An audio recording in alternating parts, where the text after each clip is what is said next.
Congress party ने पूरे देश में रचा इतिहास, बीजेपी को धूल चटाते हुए राहुल गांधी ने जीत की हासिल।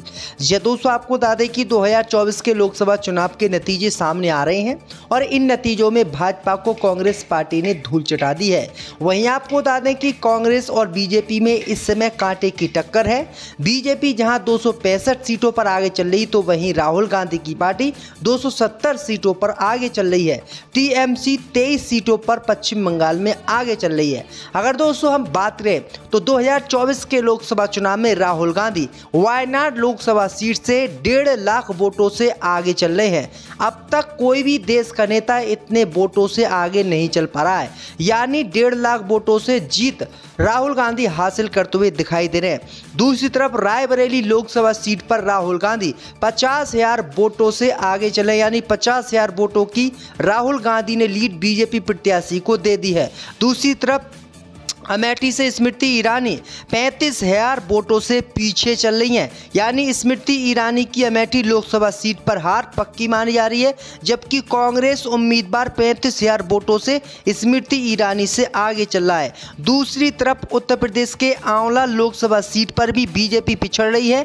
आंवला लोकसभा सीट समाजवादी पार्टी का प्रत्याशी जीत रहा है, जो सबसे बड़ा झटका भाजपा के लिए माना जा रहा है, क्योंकि 2 बार लगातार आंवला लोकसभा सीट पर बीजेपी जीत हासिल करती रही है। दूसरी तरफ बरेली लोकसभा सीट, जो बीजेपी का सबसे बड़ा गढ़ कहा जाता है, हिंदुत्ववादी सीट कही जाती है, बरेली लोकसभा सीट पर भी बीजेपी और सपा में इस बार कांटे की टक्कर है। वहीं रामपुर की बात करें दोस्तों तो रामपुर में समाजवादी पार्टी 25,000 वोटों से आगे चल रही है और 25,000 वोटों से बीजेपी रामपुर लोकसभा सीट को हार रही है। मैनपुरी लोकसभा सीट से अखिलेश यादव की पत्नी 50,000 वोटों से आगे चल रही है, जबकि कन्नौज से अखिलेश यादव 60,000 वोटों से आगे चल रहे हैं। अखिलेश यादव लगभग 1.5 या 2 लाख वोटों से जीत सकते हैं। बदायूं लोकसभा की बात करें तो बदायूं लोकसभा सीट पर समाजवादी पार्टी का प्रत्याशी पीछे चल रहा है, यानी बदायूं लोकसभा सीट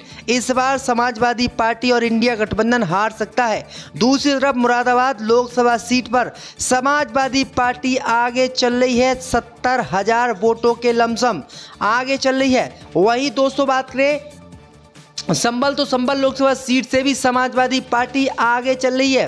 वहीं बात करें दोस्तों मुजफ्फरनगर लोकसभा सीट पर भी बीजेपी पीछे चल रही है। सहारनपुर लोकसभा सीट से इमरान मसूद, जो कांग्रेस पार्टी के प्रत्याशी हैं, वो 75,000 वोटों से आगे चल रहे हैं। सबसे बड़ी लीड दूसरे नंबर पर दे रहे हैं, यानी सहारनपुर लोकसभा सीट बहुत हॉट मानी जाती है और बीजेपी इस लोकसभा सीट को हिंदू मुस्लिम के दंगे कराकर हर बार जीतती रहती थी, लेकिन इस बार यहाँ पर समाजवादी और इंडिया गठबंधन का जो प्रत्याशी है इमरान मसूद, वो जीत हासिल कर रहे हैं, यानी 70,000 वोटों से आगे चल रहे हैं। वहीं दोस्तों बात करें उत्तर प्रदेश के बागपत लोकसभा सीट की, यहां पर भी कांग्रेस पार्टी का इंडिया गठबंधन जीत हासिल कर रहा है। मेरठ लोकसभा सीट पर भी जो बीजेपी के अरुण गोविल थे, वो लोकसभा चुनाव हार रहे हैं, 5,000 वोटों से पीछे चल रहे हैं। वाराणसी लोकसभा सीट पर प्रधानमंत्री मोदी 3,000 वोटों से अभी आगे हुए हैं।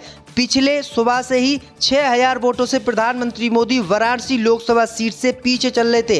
वहीं लखीमपुर खीरी से बड़ी अपडेट आ रही, लखीमपुर खीरी से अजय मिश्रा टैनी 70,000 वोटों से पीछे चल रहे हैं, यानी लखीमपुर खीरी सीट इस बार बीजेपी हार रही है, क्योंकि पिछले लोकसभा चुनाव के समय अजय मिश्रा टैनी के बेटे ने किसानों को कुचल दिया था, 6 किसानों की मौत हो गई थी, जिसमें 2 पत्रकार भी शामिल थे। लेकिन इस बार यहां पर बीजेपी बुरी तरीके से चुनाव हार रही है। गांधीनगर लोकसभा सीट से दोस्तों जो है गृह मंत्री अमित शाह अच्छी सीटें जीत रहे हैं। गृह मंत्री अमित शाह गांधीनगर लोकसभा सीट से आगे चल रहे हैं। वहीं आपको बता दें दोस्तों उत्तर प्रदेश में 43 लोकसभा सीटों पर इंडिया गठबंधन आगे चला, जबकि 28 सीटें ही बीजेपी जीतती हुई दिख रही, यानी उत्तर प्रदेश में इंडिया गठबंधन ने भाजपा को धूल चटा दी। उत्तर प्रदेश के मुख्यमंत्री योगी आदित्यनाथ बाबा के होने के बावजूद उत्तर प्रदेश में बीजेपी बुरी तरीके से चुनाव हार रही है और लोकसभा चुनाव खत्म होने के बाद उत्तर प्रदेश में मुख्यमंत्री के पद से योगी आदित्यनाथ हटाए जाएंगे। ये बड़ी अपडेट आ रही कि उत्तर प्रदेश में बड़ा बदलाव होने जा रहा है। योगी आदित्यनाथ को मुख्यमंत्री पद से बीजेपी हटाएगी, क्योंकि उत्तर प्रदेश में सबसे बड़ी हार बीजेपी की हुई है। वहीं नगीना लोकसभा सीट पर चंद्रशेखर आजाद रावण लीड बीजेपी और सपा के प्रत्याशी को दिए हुए हैं, यानी चंद्रशेखर आजाद रावण नगीना लोकसभा सीट से निर्दलीय चुनाव लड़ रहे हैं अपनी पार्टी से, वो आगे चल रहे हैं। समाजवादी पार्टी दूसरे नंबर पर चल रही है और बीजेपी यहाँ तीसरे नंबर पर चल रही है, यानी नगीना लोकसभा सीट जो है चंद्रशेखर आजाद रावण जीत सकते हैं। वहीं दोस्तों बात करें तो लखनऊ लोकसभा सीट पर कांटे की टक्कर इस समय बीजेपी और सपा में देखी जा रही है। वहीं आपको बता दें कि महाराष्ट्र में बीजेपी की स्थिति बहुत ज़्यादा खराब है। 48 लोकसभा सीटें हैं महाराष्ट्र में, जिसमें 26 लोकसभा सीटों पर कांग्रेस पार्टी का इंडिया गठबंधन बढ़त बनाए हुए है। सबसे बड़ा धोखा कांग्रेस पार्टी के इंडिया गठबंधन को बिहार से मिला है। बिहार ने कांग्रेस पार्टी के इंडिया गठबंधन की हार करवा दी है। बिहार में मात्र 6 सीटों पर इंडिया गठबंधन आगे चल रहा है, जबकि इंडिया गठबंधन को लगभग 22 से 23 लोकसभा सीटों पर आगे होना चाहिए था। वहां पर जेडीयू कमाल करती हुई दिखाई दे रही है। जेडीयू 25 लोकसभा सीटों पर बढ़त बनाए हुए है। कांग्रेस पार्टी की सरकार न बनने का कारण सिर्फ बिहार राज्य होगा। बिहार में सबसे बड़ा धोखा कांग्रेस पार्टी के इंडिया गठबंधन को मिला है। तेजस्वी यादव का जादू बिहार में चलता हुआ नहीं दिखा है। नीतीश कुमार की बात बिहारियों ने इस बार मानी है और नीतीश कुमार की पार्टी को भर भर कर वोट इस बार के लोकसभा चुनाव में बिहारियों ने दिया है और तेजस्वी यादव को नकार दिया है, यानी राजद को इस बार नकार दिया है पार्टी ने।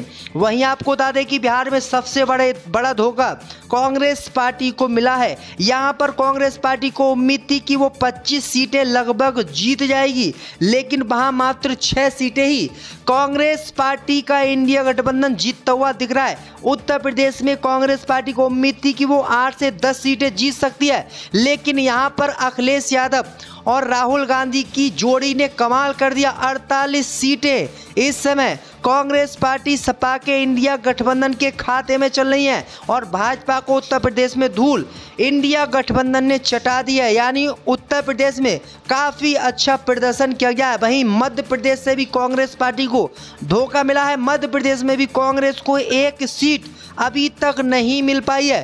तेलंगाना में असुद्दीन ओवैसी आगे चल रहे हैं हैदराबाद लोकसभा सीट से। तेलंगाना में भी कांग्रेस पार्टी काफ़ी अच्छा प्रदर्शन कर रही है और 22 लोकसभा सीटों पर आगे चल रही है, जबकि बीजेपी 6 लोकसभा सीटों पर ही आगे चल रही है। सबसे बड़ा नुकसान कांग्रेस पार्टी को, सबसे बड़ा धोखा कांग्रेस पार्टी को मध्य प्रदेश और बिहार से मिला है, यानी बिहार में कांग्रेस पार्टी को जनाधार नहीं मिल पाया। जेडीयू और बीजेपी को वहां की जनता ने वोट किया। मध्य प्रदेश में कांग्रेस पार्टी का खाता तक खुलता हुआ दिखाई नहीं दे रहा है, जबकि राजस्थान में 14 सीटों पर कांग्रेस पार्टी आगे चल रही है, बहुत अच्छा प्रदर्शन कर रही है। पंजाब में भी कांग्रेस पार्टी अच्छा प्रदर्शन कर रही है। पंजाब में सभी सीटों पर कांग्रेस पार्टी और आपके प्रत्याशी आगे चले हैं। बीजेपी का यहां पर खाता खुलता हुआ भी दिखाई नहीं दे रहा है। दिल्ली की बात करें दोस्तों तो दिल्ली में कन्हैया कुमार अभी बीच में आगे चले थे, अब वो फिर से पीछे हो गए हैं। मनोज तिवारी फिर आगे हो गए हैं।